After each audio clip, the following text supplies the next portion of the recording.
million guys ang pwedeng mapanalunan dahil lang sa resibo. Oo, dito sa Taiwan, maaari ka manalo ng 10 million Taiwan dollar dahil lang sa resibo. So pag bumibili ka ng mga pagkain o kahit na anuman sa groceries or sa mga convenience store, yung resibo mo maaaring manalo ng 10 million Taiwan dollar. Totoo. Ito kung paano. Manood ka, tapusin mo na yung video na to.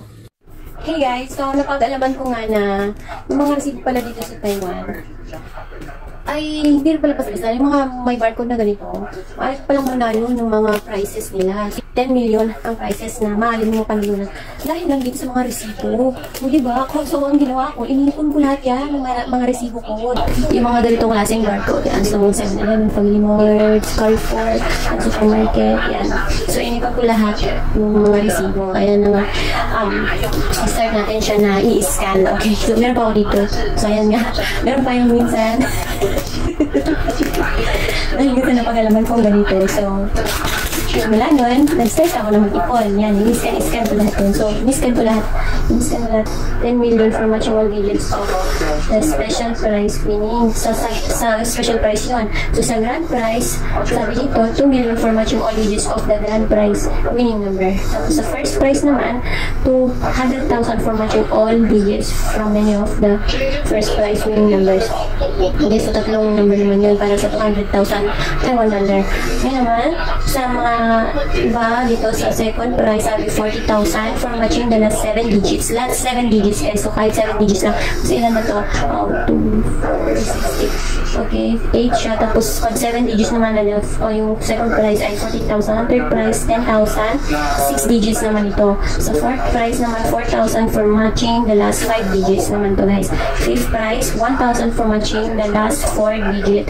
At yung sixth prize, $200 for matching the last 3 digits. So, kahit 3 digits lang sa guys, meron naman tayong mga kapanibangan dito. So, tingnan natin kung meron din tayong makalaman dito. Gawin na natin. Magsimula na tayo mag-scan guys. Okay, sabi niya dito, no match. Okay, no match. Tapos sabi niya dyan, no match, already scanned. Ang ibig sabihin nun, kapag no match, na-draw na siya. So, ito, not drawn yet. Ibig sabihin, hindi pa siya na-draw. So, pwede pa natin yung itago. Itabi lang natin siya. Kapag no match, ibig sabihin, na-draw na siya. So, pwede na natin siyang i-dispose kasi hindi siya, wala yung, ito, na-draw yet. So, itago mo lang yung, itabi mo lang yung mga hindi pa na-draw kasi para sa next na-draw pa yung iba. Kaya na-draw yet. Yung iba, next ka na yung hindi.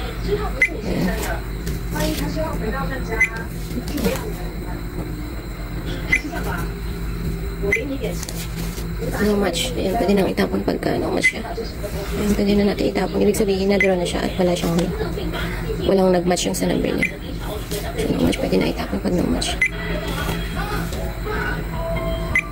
Tsaka pag expire na yan, sabihin naman niya na expire na yung number. Kasi ma-expire din po yung pag-claim. Kaya kapag ka gano'n, huwag mo antayin na ma-expire. Ay, not drawn yet. No match din to.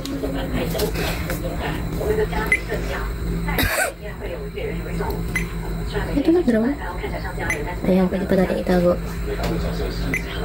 Not drawn yet. Ayan, pagka hindi pa siya na-scan, wala siyang nakalagay na already scan. So, hindi pa na-scan.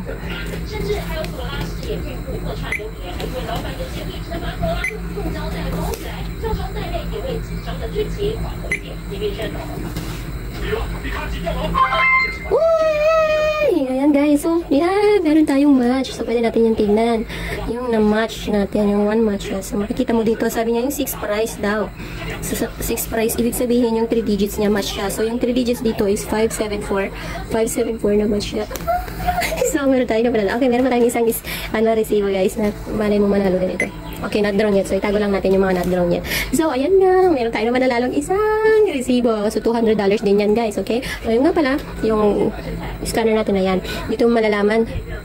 Ito yung noong September to October na mga resibo. Yan, makikita mo dyan yung date kung hanggang kailan mo siya pwedeng i-claim at yung grand prize. Yan.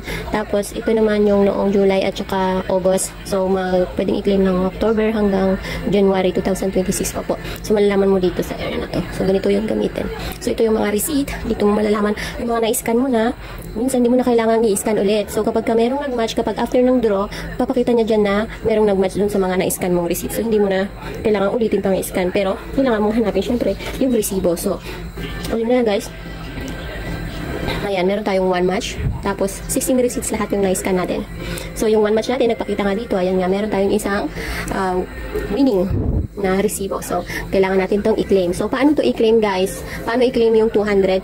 Ayan, okay, wait. Okay, so, yun nga guys. Nanalo tayo ng 200. Yung itsura ng colibri.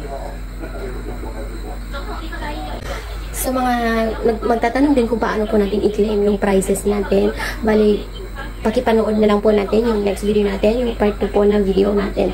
So, thank you guys for watching my video. Please hit like if you like this video, comment, share, and more engagement po. Maraming po salamat. See you next time!